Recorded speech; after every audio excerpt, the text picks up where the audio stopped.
It surprised a lot of people a little bit about my history, which was surprising to me because I was born in 1975 in the summertime in the shadows of an old Yankee Stadium in Washington Heights.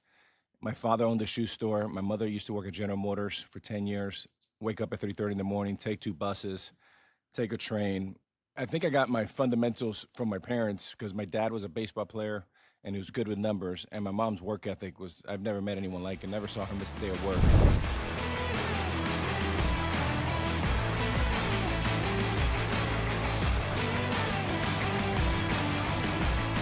It's Kirk Herbstreit. Oh, Sean McVay. Kerry Walsh Jennings. Ragazan, John Isner, Ryan Howard. Greg McElroy, Got Drew. Chris Sale, Mark DeRosa. Cade Klubnik, Derek White, Reese Davis. Marty Smith.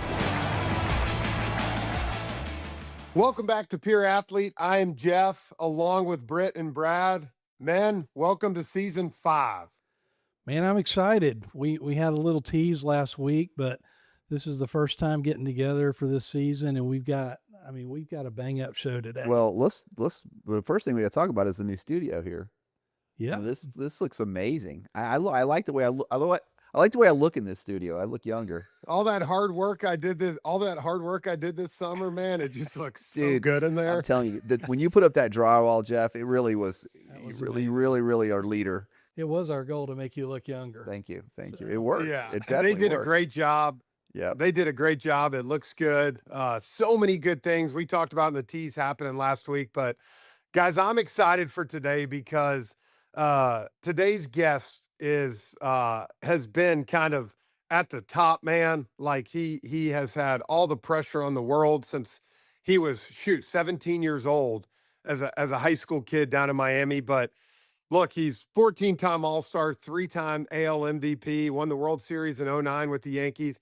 And we'll get into it, was a teammate of mine during the World Baseball Classic in 2006. So I got some good stories we're going to get into there, but we're going to jump right in, guys. So welcome Alex Rodriguez to the show. Hey guys, good to see everyone. And I know we've been trying to do this for a while, so I'm glad we're here. Thanks for having me. Man, Alex, we're so excited to have you on. Before we kind of get in your story, though, we see you a little bit everywhere. Your hands kind of dipped in everything. Just kind of tell us what you're up to these days.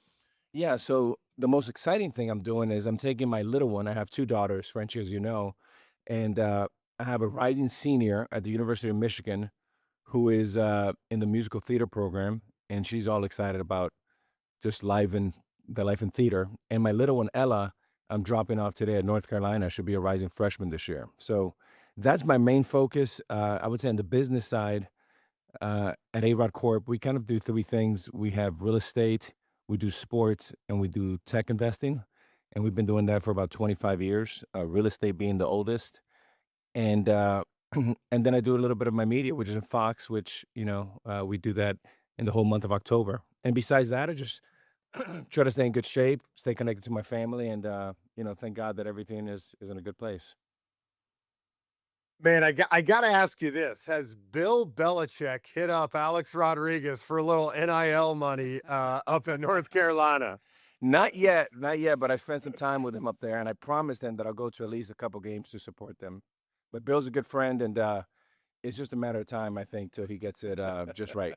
Well, I'm excited for your daughter, man, because Chapel Hill is maybe the most beautiful college campus in the country. I mean, it is beautiful up there. Well, I told them that, their dad didn't go to college. I would have to take the SAT 3 times, add it all up, and I still probably won't get in. Well, and then his man. other ones at Michigan, it probably the premier Yeah. musical theater program. The in top country. musical theater program in the country. That's amazing. It's pretty cool. Oh, Thank good you. for you. Good thing. So we're going to get into kind of, the high school, the college Alex Rodriguez, but I want you to kind of start from the beginning, man. Tell us what your childhood was like, what sports you played, and just kind of your background from a kid. Yeah, it's interesting, Frenchie, because I did, we launched last November, my documentary is called Alex versus A-Rod, and I talked about my childhood a lot on HBO, and it surprised a lot of people a little bit about my history, which was surprising to me because I was born in 1975 in the summertime in the shadows of an old Yankee Stadium in Washington Heights. My father owned a shoe store. My mother used to work at General Motors for 10 years, wake up at 3:30 in the morning, take two buses, take a train, never come home like after dinner. And I think I got my fundamentals from my parents because my dad was a baseball player and he was good with numbers. And my mom's work ethic was, I've never met anyone like it, never saw her miss a day of work, and made me so proud. And really, as a young kid, uh, my father leaves at 10. All of a sudden, we went from a solid middle class family to like, we ran into really some tough times. Saw my mom collect food stamps at the age of 12. Biggest heart, hardest worker, and so much pride. So I saw her in her pain of like having to like almost hide what I call the funny money when I saw her with, like red money. And I said, Mom, what is that? And like with a lot of shame, she kind of looked down and said, well, the government's helping us out, for a couple months, but we'll be back on our feet. And as a 12-year-old, it just broke my heart. So that was kind of like the genesis of my dreams of like, I got to go out and do something for my life to take care of Mom, who was getting older. And she's 90 years old. She lives down the street, and she can outdrink us. She can outdance us, and she's rocking and rolling. And Love that. She yeah, deserves that, my man. goodness, No doubt. no doubt about that. And then I grew up here in Miami, and grew up playing basketball, football, baseball. That was in many ways the savior of my life because after school I had a place to go. I had purpose. I could have an impact. And in my early days, I was always, even when we played together in some All-Star games and stuff like that, friendships, I already had started I didn't know much what I was doing, but I started investing in apartments, multifamily apartments. And little by little, I just kept them and refinanced them and kept growing them and buying more. And, you know, here we are, 25 years later, and I'm still having fun doing it. So, Alex, I want to go back to your youth sports days, and I know that you went to, you had scholarships to go, play football, ex quarterback, and baseball. Of course, you ended up have been one of the greatest baseball players of all time. Um, were you always, from time you were a little kid, were you always like one of the elite players when you were playing, or how did that development? What did that look like? No, Brett, one of my biggest advantages in life is that, and this is by coincidence an advantage because I didn't know back then, is I'm a summer kid. So I was born July 27th, which means you have an option to play with the older kids or the younger kids. By chance, all the kids that I grew up with were just about a year and a half older than me. When I was really young, I had to play second because I had to play with them. I couldn't reach across the diamond. And my thought process on that is that thank God that I was always able to like elevate and barely make it. So I was very pedestrian. When they all left to college, then I was like a junior, and I'm like, I'm playing with all these kids, and I'm like, who are these kids? Well, those kids happen to be my age, and it was an incredible advantage. The only way I would recommend against that, if you're drowning and you're going to lose self-esteem and you're going to lose momentum, then it's probably good to go back to your other age group. But if you can survive and you're middle of the road, which is what I was, it was a great advantage for me. Alex, we hear all day today the word specialization, right? Everybody loves to specialize. I think a cool story, myself, yourself, so many athletes, you played multiple sports and you've talked about it. So talk to me a little bit about for those parents out there that are baseball crazy, right? How did football help you more as a baseball player? How did basketball help you as a baseball player? Yeah, I mean, I think simply said, I don't think I would have had the career that I've had without basketball and football, because those different sports taught me different lessons. I mean, there's nothing like being a quarterback, going down on a Saturday, packed house, and you're down five, and you have the ball with a minute and a half to go. Tom Brady talked about how much pitching and playing baseball helped him as a quarterback. Well, the same is true for me, but opposite. Because you also get stronger, you learn to communicate, you get to look down the field, you get to address some of your blind spots as an athlete. Same thing as a point guard. You have the ball, you're looking up. I grew up watching Magic Johnson, and like I just love that he was so unselfish and all of that. So when it comes to baseball, all those fundamentals they travel very well with you. First of all, you're stronger, you're tougher, you have more self-awareness. I think it's incredible, and I think you make an interesting point because what's happening in youth sports is a microcosm of what's happening in life.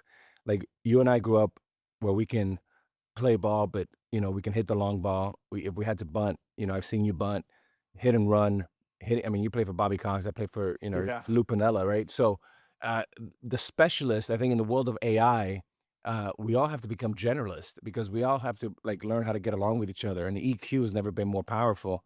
I think degrees in college are actually losing some value.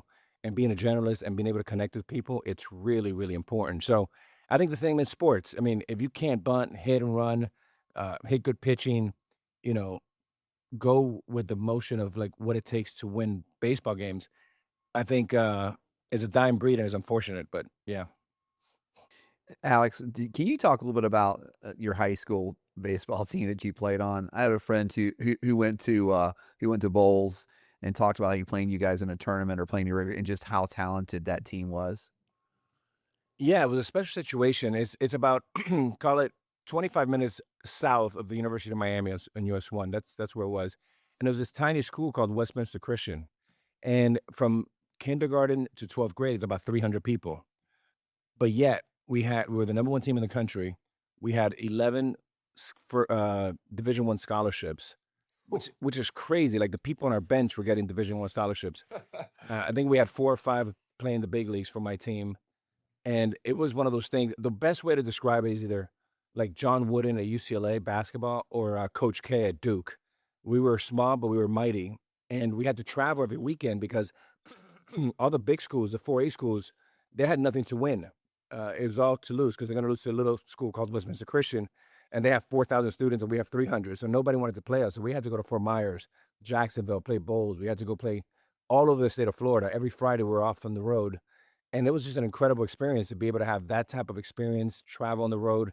When we would get off buses in Naples or Fort Myers or Tampa, there would be like hundreds of people outside our buses waiting for us and like 30, 40, 50 scouts. It was quite an experience.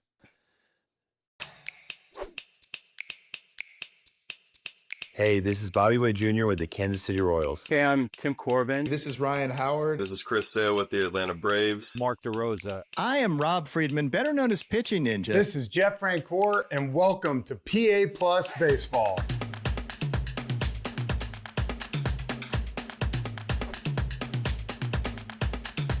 Again, that's the one thing I stress to these young pitchers is you have to throw strikes first, and then you build on top of that. Get your 3 swings in every single at bat. Hunt the pitches that you know you want to put in play. Be disciplined to spit on all the other stuff. That's what being the toughest out possible is all about. I say this in our camps all the time. If a coach says, "What position do you play, son?" I'm a baseball player. I'll play any position. Put me where you need to, because defense gets you on the field. Offense keeps you on it.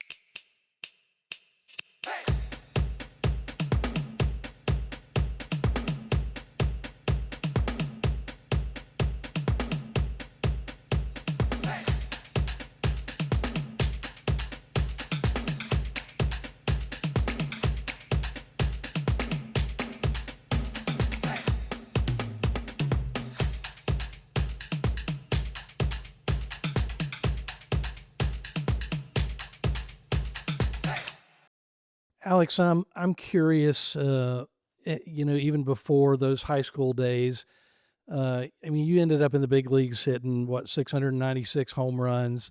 Yet you just talked about you learned how to bunt, you learned how to move runners over, all those types of things. And in today's world in youth baseball, kids are totally focused on exit velo and launch angle and all those things to hit bombs. What would you say to kids today about the focus on development today versus maybe what really they should be doing to make it? Yeah, I think everything starts from the inside out. With your basketball, it would be the equivalent of coming up as a kid and only bombing threes, right? And why shoot threes if you can't make layups and free throws?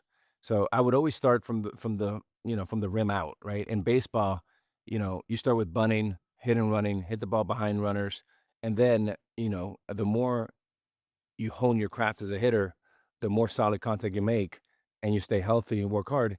The numbers will be there at the end of the year, but it starts with the fundamental um, right way of playing baseball that I think equates to like great things. Because one of the things I learned was that the better defense I played as a shortstop, even if I got into a slump and I hit 260 or 270, then that would buy me at bats on the other side. And I had an old school guy, like, much like Bobby Cox, I had Lou Piniella. And if you're hitting 260, you're going back to AAA. It's just, it's like ding, ding, ding, ding. And you hit 250 now, 260. I think they'll call you Ted Williams because, and one of the things that's fascinating to me that frustrates the hell out of me, like I'll go to stadiums now and they don't put batting average. I'm like, No. we're gonna find the batting average. If you're hitting 180, we're gonna find it.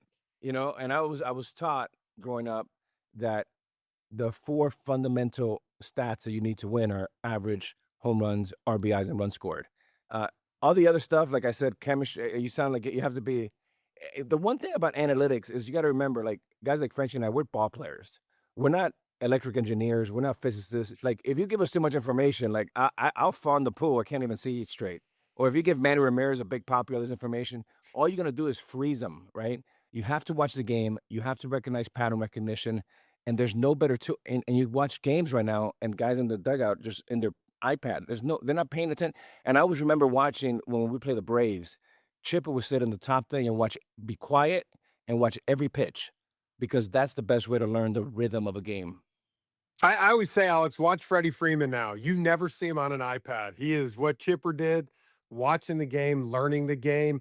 And I came up where your goal was 200 runs a year, whether it's 110 RBIs, 90 runs scored, 10 defensively. That was kind of Bobby's always magic number. And I tell the story when I got called up, Bobby called me his office, as great as he was. He said, son, you got 2 weeks to show me what you can do. Go for it. I love Like, that. like you were expected to know. We talk a lot today, and we get a lot of questions on this show about the mental side of sports, right?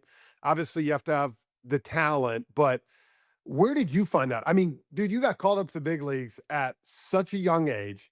You had Lou Piniella, right? Like you're in Seattle, all this stuff. Like, how did you find the ability day in and day out to compartmentalize and to get through some of these things? Well, French, I think you and I had the great advantage of coming into situations that were winning environments, Hall of Fame coaches, Hall of Fame players everywhere. I mean, I had 3 or 4 Hall of Famers when I got to Seattle. You got 3 or 4 over there with you in Atlanta. And then you had Chef, and then you had so many great players come through there. I think really that was our time, that was our college time as baseball players, where we kind of, cut our teeth into playing baseball the right way. And when you play baseball the right way, the pressure comes off you, and it just becomes more fun because you're not really married to stats or velo or exit. You really want to be obsessed with fundamentals and doing the things the way that Bobby Cox will be proud and Lou Piniella will be proud. So I think it was a different mentality, not so much me, but like how do we win? Well, let me double on that for a minute because like I watched, what was it, about a month and a half ago, they had that pre-workout for the draft, right? It's all over. They have it at Arizona. You got it. They got kids at shortstop just throwing the ball as hard as they can to first base. And they might take 3 crow hops, right? And I'm like, you can't do that in a game. And so I guess my question to you, like, how do you fight against that when you're teaching these kids at 14 and 15 at these perfect game tournaments at, PBR? How do you teach these kids that that's not okay? And while that might light that up, that's not going to make you a winning player. Yeah, it's hard. It's hard, right? Because this is what they're teaching you starting in youth ball. And you go to college and you go to high school and everyone's talking the same nonsense. And it's just like a different language. And, the one anomaly that I've seen, which is an incredible positive, is you look at kids that their fathers played in the big league. Now, the Yankees just called up a kid, George Lombard, which you had a couple days ago. You can tell that this kid hits a home run. He doesn't flip his bat. He doesn't open his shirt. He doesn't have to celebrate. And by the way, you're losing 8-1 in the 8th inning. What are you celebrating? It's like it's unbelievable. It's like this whole me generation, and but when you see the Suns, you see their swings are different. They play the game differently, and they behave differently. And that's because they have the fundamentals that they've inherited and have been taught by the second generation. So they're not impacted as much by this new generation of mythology. So I don't know, but when you look at the teams that are winning, whether it's Atlanta, whether it's Philly, whether it's the Yankees, Boston, especially the Dodgers, Houston for the last 10 years, they're teams that can do it all, right? And when you can bunt, when you can hit and run, when you can make contact, when you can pressure, and you can still play baseball rather than chasing stats, it's an incredible advantage for those who can have fundamentals. Yeah, I just wanted to have an aside comment, Britt, here is that like listen to these two guys talk about mental toughness and mental performance. Neither of you two guys flew under the radar when you came into the league. I mean, both you guys were designated as stars or prodigies before you ever took your first swing. And I mean, Jeff, you're on the cover of Sports Illustrated as a natural, and Alex, I mean, everybody knew about you at a young age, and so. This isn't a question; it's just a comment for you guys to talk about being able to succeed as a major leaguer.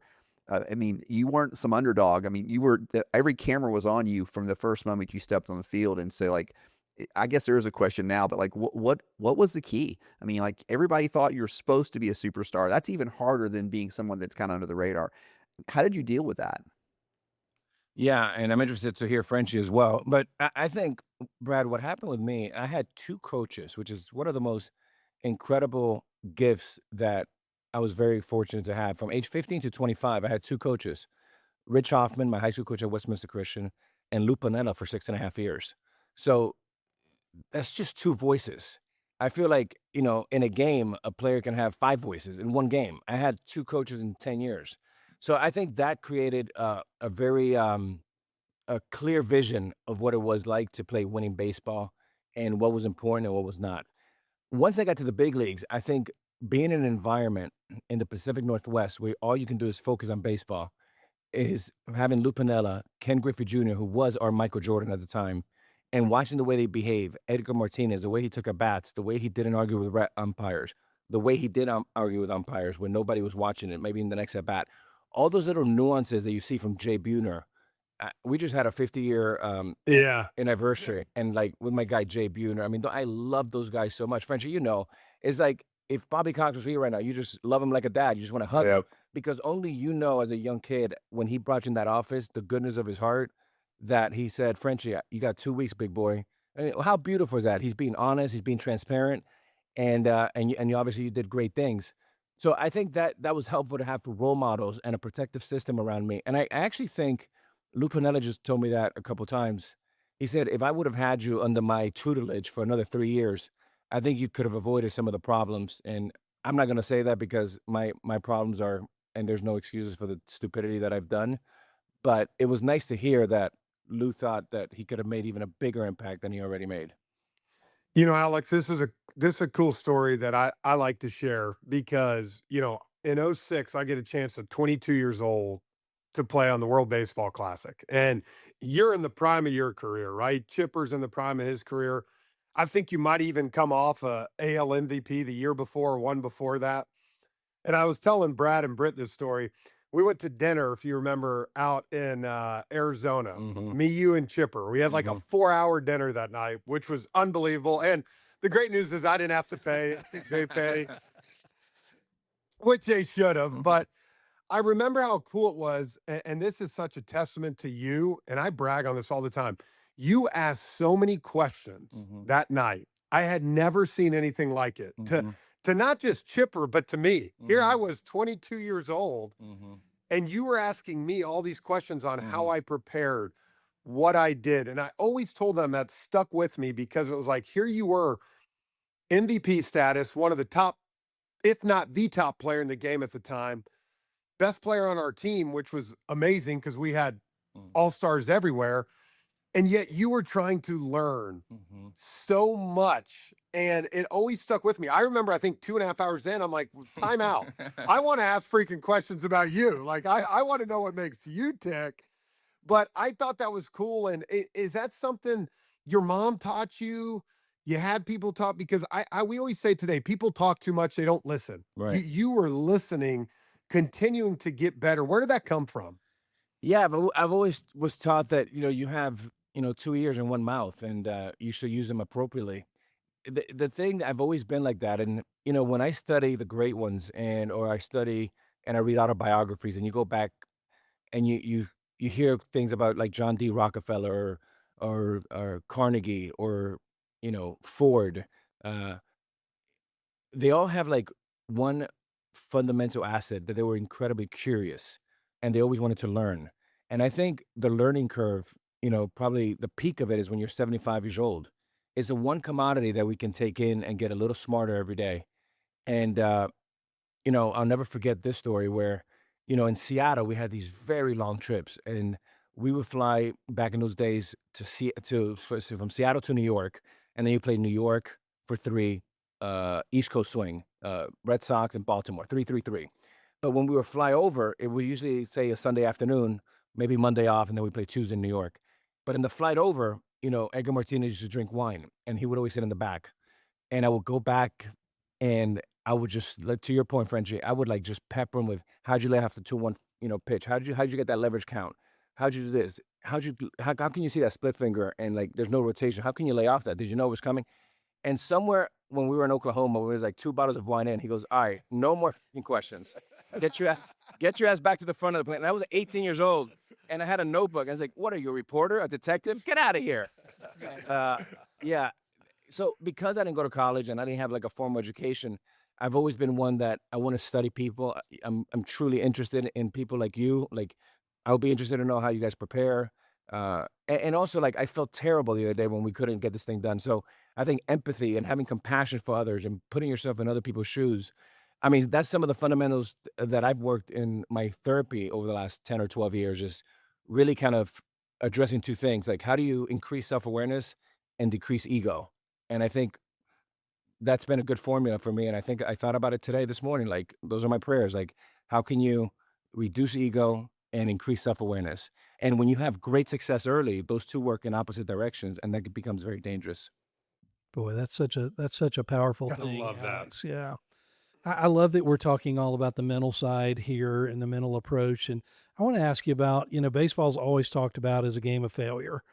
But the truth is that every sport, Roger Federer talks about he lost 49% of the points he ever played. Steph Curry, the shots that he misses.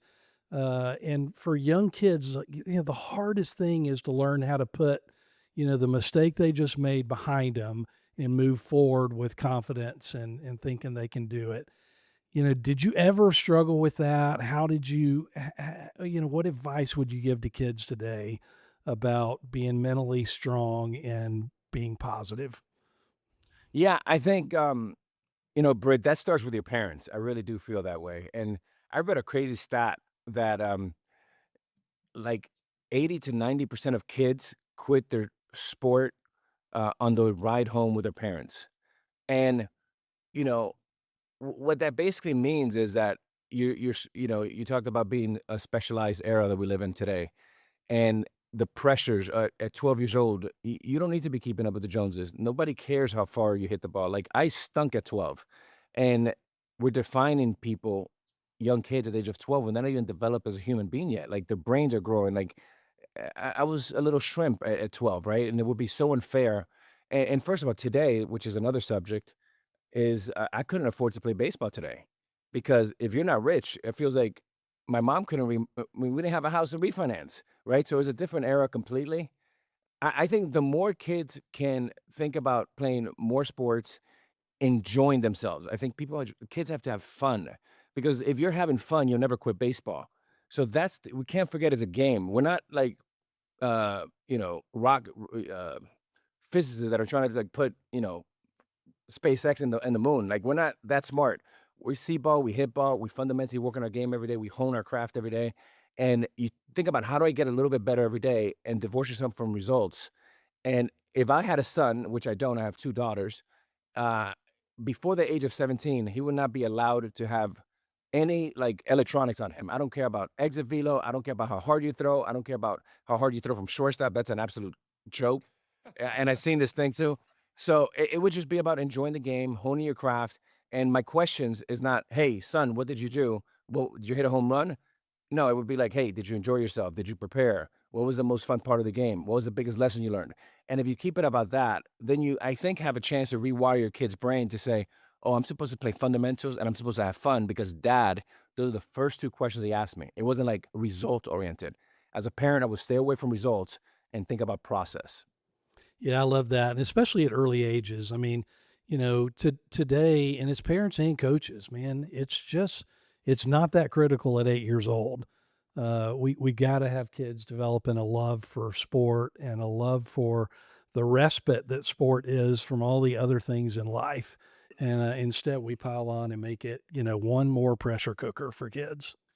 And Britt, one more thing to add. I mean, Frenchie, I don't know if you agree in your career, but when I witness the best players in the world that's ever played. I'm talking about Barry Bonds, Griffey, Edgar Martinez, Chipper Jones, Derek Jeter, Moreno Rivera, Andy Pettit, the three superstars you pitched with, Maddox, Glavine, Smoltz.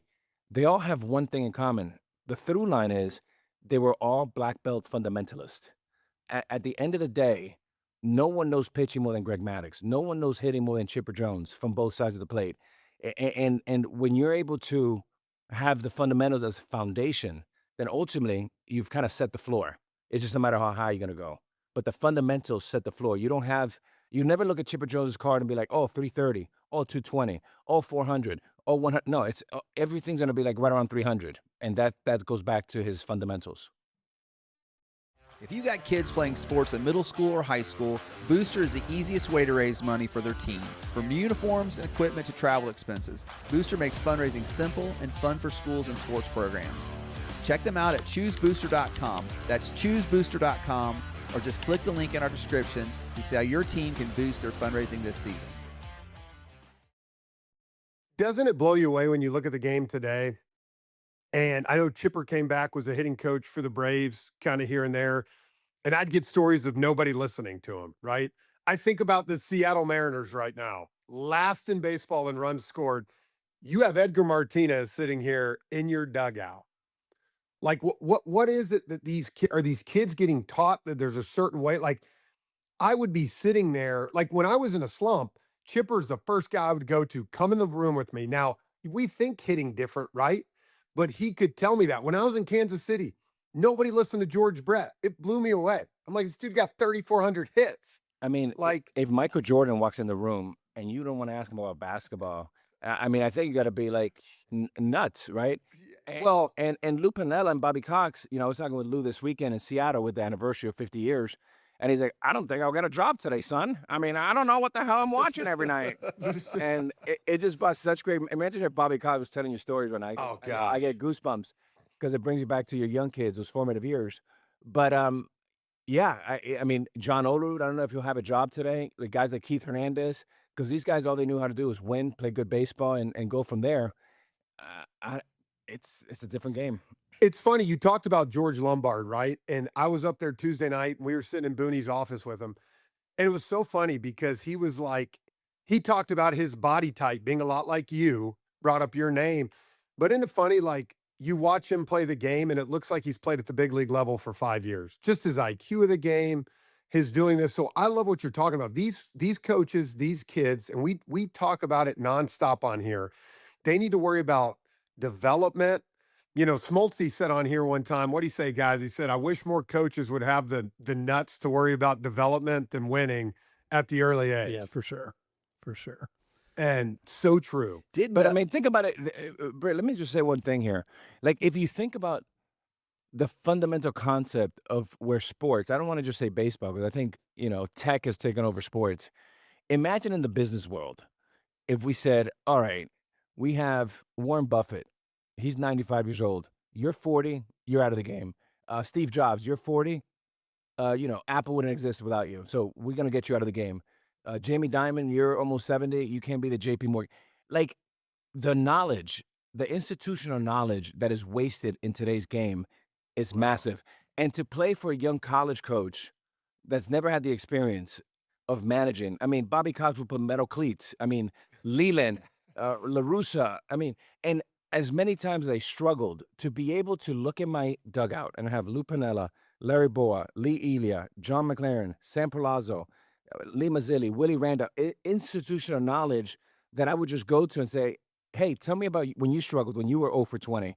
And, couple stories, you feel good. They give you one tip and you're off to the races. And today you don't have that. You have a shot. You have like an empty shell in a lot of these dugouts. Wow. Yeah. So, Alex, you mentioned we got a lot of coaches in our audience. You mentioned your high school coach. Talk a little bit about what your high school coach was like and the kind of impact he had on you. Yeah, we hosted a clinic in Texas a few months ago, and I brought him back, and it was such an incredible feeling for me to bring Coach back. I love my coaches. I'm really a byproduct of incredible mentors in my life, and like I tell my daughters, we're all an average of the 5 people we surround ourselves with. So be careful how much you guard that, who you let into your circle. But Coach Hoffman was not only a great teacher of baseball, but a great teacher of life. He was a Christian man. I mentioned we went on the road every Friday night. My absolute favorite thing in high school was we would be at like the Holiday Inn or something in Fort Myers. And after the game, we would get home at 10 o'clock at night. We would shower. And at 10:45, we had basically, I would say, some type of chapel, right, in his room. And he would open up the Bible, and this would take 30 minutes, but he would share a couple great stories from the Bible.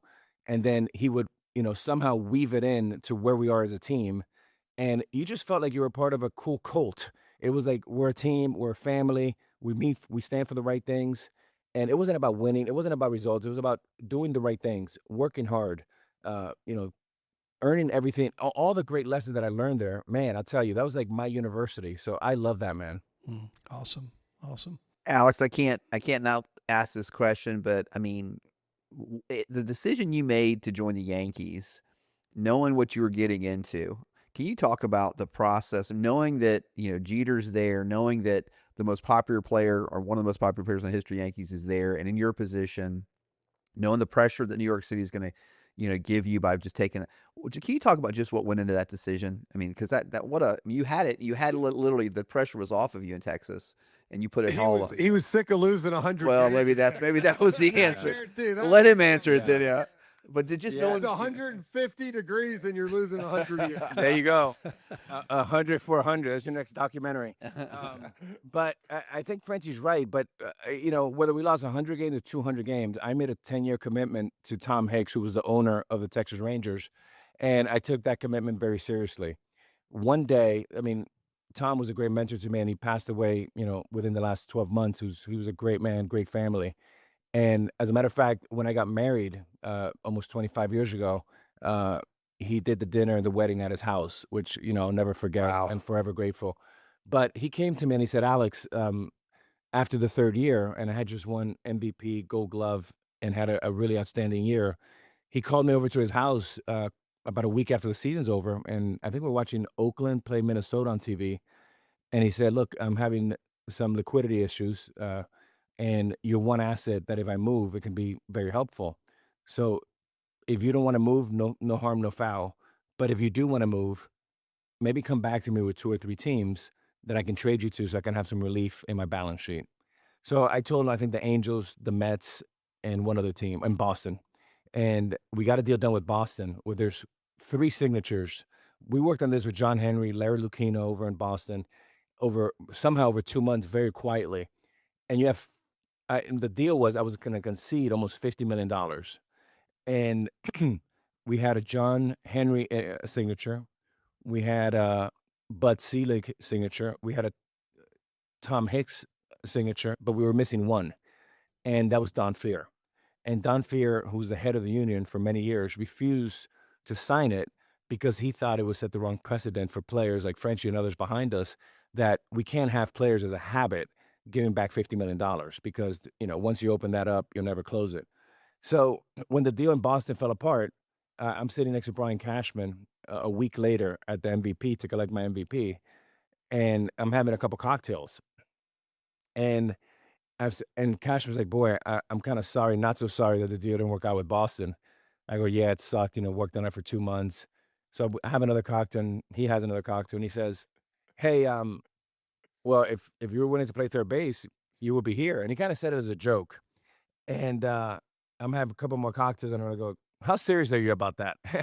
And he goes, well, we can be as serious as you want. Well, a couple of days later, I get a call from the boss, George Steinbrenner. And I pick up the phone. He goes, good news, bad news. I already have a great shortstop, and he's not moving. But if you want to play third base, let me know.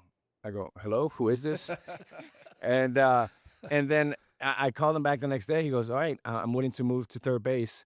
And, the rest is history. And to a degree, I had it so easy, right? I was a captain of the team in Texas. I had all this momentum. We weren't winning, but I had faith that we would win. The one thing that if Tom Hicks is having financial issues, then that would kind of, really put a stain on kind of like moving forward with resources and getting other players. So that kind of made me think about, okay, maybe I'll do him a favor and I can go, try to win a championship. And then I ended up in New York and spent the next 13 or 15 years there.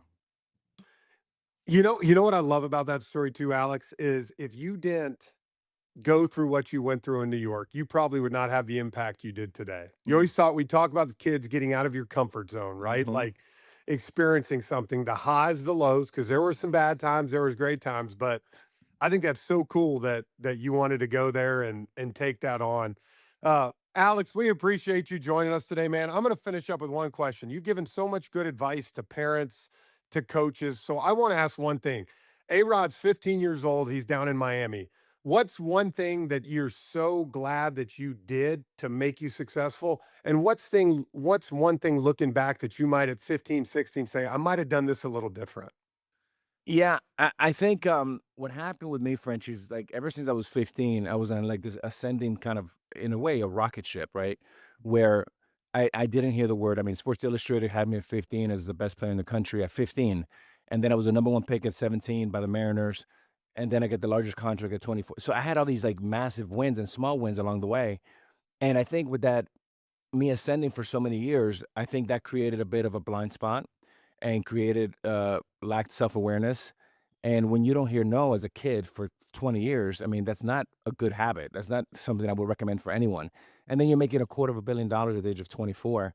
You're like, it's just, you can't even, I mean, I was the same kid that, 12 years ago was collecting food stamps with my mother, right? So I would just think, surround yourself with great people, maybe stay in Seattle another 2 or 3 years under that kind of bubble and tutelage of those guys. And then that's one that I would just kind of double down on.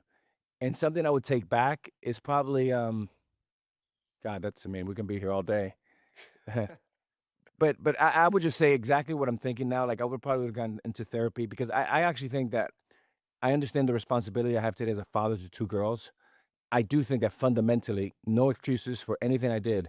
I think having a father that can like slap me around a little bit when I needed to, from age 11 to 25, I really think I lacked that. And it showed with some of my mistakes. So as a father, it's made me really, lean in. And today I'm going after this to North Carolina to, check my daughter in this freshman in North Carolina. And I didn't have that. And I think I lacked that. So I think that's made me a more present, better father. Man, I love that, dude. Thanks for the vulnerability. Thanks for talking that because I know that's not easy, but man, that's so true. But dude, we appreciate you joining us. So much good stuff. I love the Boston story. I love hearing that. That's so great. And how many deals are done over a cold beer at a table? That's the best thing. Yeah. Well, you guys do a great job. I've enjoyed listening to your show. Maybe if I'm in Atlanta, maybe even for the World Series or the NLCS, if we're ever together, we should do this in the studio there with Britt and with Brad. That'd be awesome. We love Thanks it. for having me, guys. We Yeah, love it, man. we love it. Thanks so much, Alex, for Thank being you, with Alex. us.